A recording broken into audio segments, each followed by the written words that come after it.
اعوذ باللہ من الشیطان الرجیم بسم اللہ الرحمن الرحیم۔ میں بشیر احمد ٹیچر UPS مورچھنا۔ آج میں 8th کلاس کو جو سبق پڑھا رہا ہوں اس کا نام ہے گیہوں کا دانہ۔ اس کا کچھ حصہ ہم نے کل پڑھا تھا، آج آگے سے شروع کریں گے۔ سپاہیوں نے ایک بوڑھے کسان کو دربار میں حاضر کیا۔ کہتے ہیں کہ جب بادشاہ نے حکم دیا تو سپاہیوں نے کیا کیا، ایک بوڑھے کسان کو دربار میں حاضر کیا۔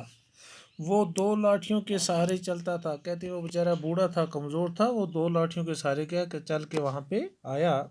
اس کے بال سفید تھے۔ کہتے ہیں کہ اس کے بال جو تھے وہ کیا تھے؟ سفید تھے۔ اس کے منہ میں ایک دانت بھی نہ تھا۔ کہتے ہیں کہ وہ اتنا بوڑھا تھا بیچارہ کہ اس کے منہ میں ایک دانت بھی نہیں تھا، اور اس کو بہت کم سنائی دیتا تھا۔ کہتے تھے کہ وہ کانوں سے بھی بہرا تھا کہ وہ اس کو سنائی نہیں دیتا تھا۔ راجا نے گیہوں کا دانہ اس کے ہاتھ میں رکھا۔ کہتے ہیں کہ راجا جو تھا، بادشاہ جو تھا، اس نے وہ گیہوں کا دانہ اس کے ہاتھ میں رکھا۔ بوڑھے نے اسے الٹ پلٹ کر دیکھا اور انگلیوں سے چھو کر اندازہ لگایا کہ یہ کیا چیز ہے۔ کہتے ہیں اس نے اپنے ہاتھ میں رکھ کے اس کو ادھر ادھر دبایا، ہے نہیں، چھوا، اندازہ لگایا کہ یہ کیا چیز ہے۔ تھوڑی دیر تو وہ چپ رہا، پھر بولا، سرکار میں نے کبھی ایسا گیہوں نہ بویا ہے اور نہ دیکھا ہے۔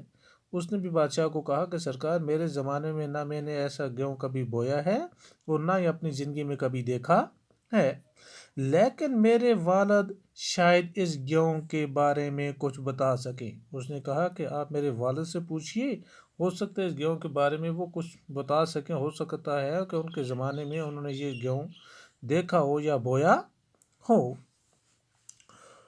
اس پر راجا نے حکم دیا۔ کہتے ہیں اس پر پھر راجا نے حکم دیا کہ اس کسان کے باپ کو دربار میں حاضر کیا جائے۔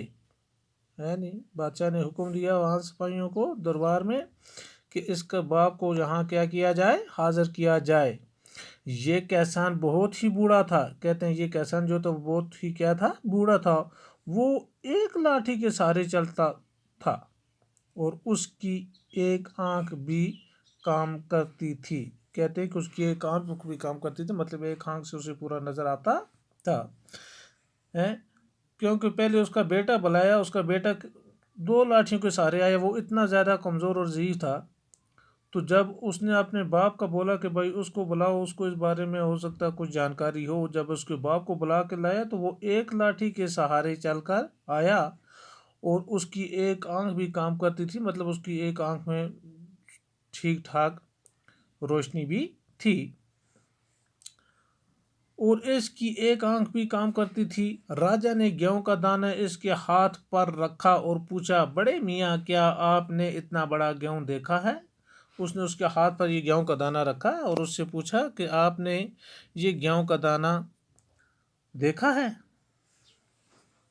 یہ بوڑھا کسان بھی کچھ بہرا تھا لیکن اپنے لڑکے جیسا نہ تھا۔ کہتے ہیں یہ بھی تھوڑا بہرا تھا لیکن اتنا نہیں تھا جیسے اس کا اپنا لڑکا زیادہ بہرا تھا۔ اس نے کہا، سرکار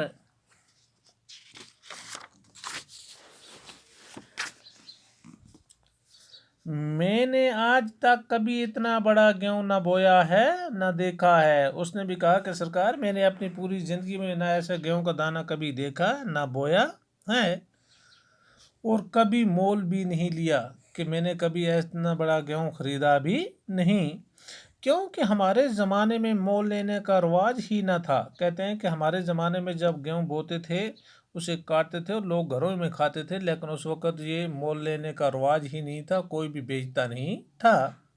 ہم اپنے کھیتوں میں اتنا اگاتے تھے کہ مول لینے کا سوال ہی پیدا نہ ہوتا تھا۔ کہتے ہیں کہ ہم اپنے کھیتوں میں اتنا گیہوں یہ بوتے تھے کہ جو سال بھر کے لیے ہمیں بے شمار ہوتا تھا، جب تک نیا ہمیں گیہوں تیار ہوتا تھا تو کوئی بھی اس زمانے میں نہ خریدتا تھا اور نہ بیچتا تھا۔ ان دنوں روپے پیسے بھی نہ تھے۔ کہتے ہیں اس زمانے میں یہ روپے پیسے وغیرہ بھی نہیں تھے۔ ہمارے گیہوں آج کی گیہوں سے بڑا نہ تھا۔ کہتے ہیں کہ ہمارا گیہوں جو اس وقت ہوتا تھا آج کی گیہوں کے مقابلے میں بڑا نہ تھا۔ میں نے اپنے والد کی زبانی اتنے بڑے گیہوں کا ذکر تو سنا ہے۔ کہتے ہیں اس نے کہا، اپنے باپ کا حوالہ دیا کہ میرے باپ اس وقت یہ کہتے تھے کہ ہمارے زمانے میں اتنا بڑا گیہوں ہوتا تھا، مطلب اس نے کیا کیا، والد کی زبانی اتنے بڑے گیہوں کا ذکر تو سنا ہے، آج کے زمانے میں ایسا گیہوں ہوتا تھا، آپ ان سے دریافت کر لیں۔ اس نے پھر آگے سے اپنے باپ کا حوالہ دیا کہ بھائی اس سے میں نے یہ بات سنی ہے کہ وہ سناتے تھے کہ بھائی ہمارے زمانے میں اتنا بڑا گیہوں کا دانہ ہوتا تھا، آپ ان سے دریافت کر لیں، ہے نہیں۔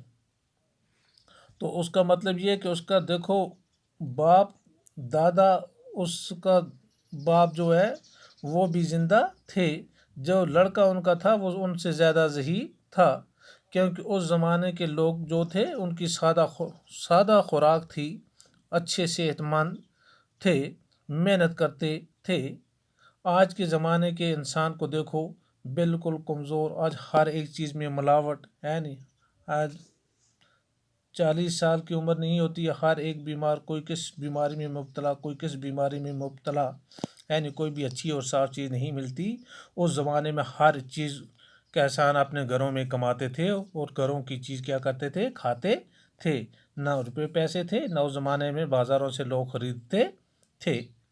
والسلام، آج اتنا ہی۔